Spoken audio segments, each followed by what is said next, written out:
All right, we're going to start by adding a new class here. We're going to call it array Q. Now, first we should declare an array of integers. So private integer array, we call it items and set it to a new array of 5 elements. Now, it would be nicer if we had a constructor where we could get this initial capacity. So we don't have to hard code it here. So let's add a constructor, public array Q, which gets a capacity parameter. And we use this to allocate memory for our array. So new int of capacity. And then we remove this bit over here. Good. Now let's implement the enqueue method. So public void enqueue, which gets an item. Here we need the rear pointer, the pointer that determines where in our array we should insert this new item. So let's declare a private integer called rear. And then we set items of rear to this new item. Next, we should increment the rear, so we can do it right here. That's good. Now, what if our queue gets full? Well, we need another field to keep track of the number of items in the queue. So let's declare another field, private integer count. Now, every time we add a new item to our queue, we should also increment count. But first, we should check to see if count equals items.length. That means our queue is full, so we throw an exception of type illegal state exception. Now, it would be nicer if you had a custom exception like queue full exception, just like Stack Overflow exception. But that's beyond the scope of this course. I'm just throwing ideas. Now let's test this method. So back to our main class. Let's create a queue object. So look, I'm not typing the full name of the class. I simply typed a queue. This is a quick way to get auto-completion in your code. So AQ, we call this queue and set it to a new AQ. Now let's set the initial capacity to 5. Here we're going to call the enqueue method and pass a few numbers, 10, 20, and 30. Finally, let's print the queue on the console. So print queue. But we should go back to our queue class and overwrite the toString method. That is pretty easy. So public string toString. We should add the override annotation. And finally, we're going to use the arrays class to convert our items array to a string. So we pass that here and finally return the result.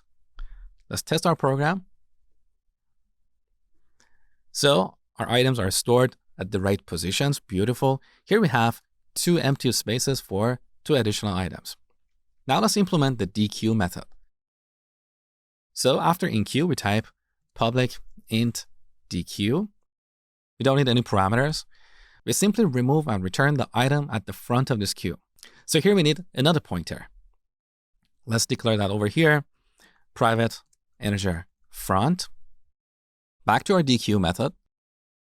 We want to return items of front, and then we want to increment the front pointer. Now, even though this implementation works, I want to change it a little bit. I want to clear the item at this position. I want to set it to 0 because this will make it easier for us to visualize what is inside the array. So instead of returning immediately, I'm going to store the item at the front in this variable.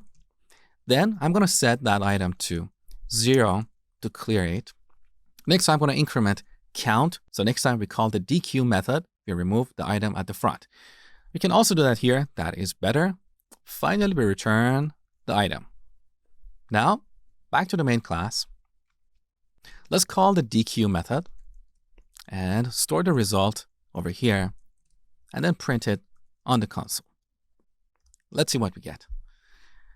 So we dequeued 10, as you can see, that is cleared, beautiful.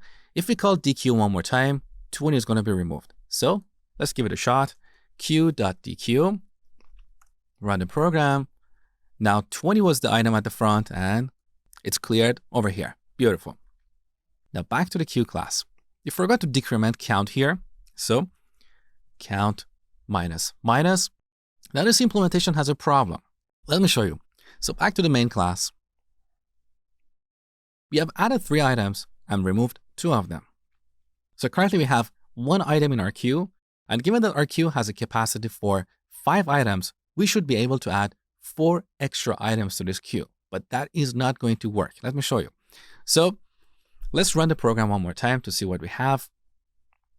We have 30 over here. If we add 2 more items, they're going to appear at these positions. Let's give it a shot. So I'm going to add 40 and then 50. Let's run the program one more time. Here they are. Beautiful. What if we add 60? We got an exception as we expected. However, look at the type of this exception. It's array index out of bounds exception. But we were supposed to throw an illegal state exception. So what happened to that? Well, back to the queue class. Even though we're using count to keep track of the number of items in the queue, we have a problem with how we are setting the rear pointer.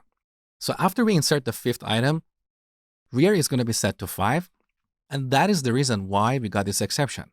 Because our array has a capacity of 5, so that means the index of items in this array are going to be from 0 to 4. So rear is now pointing outside of our array.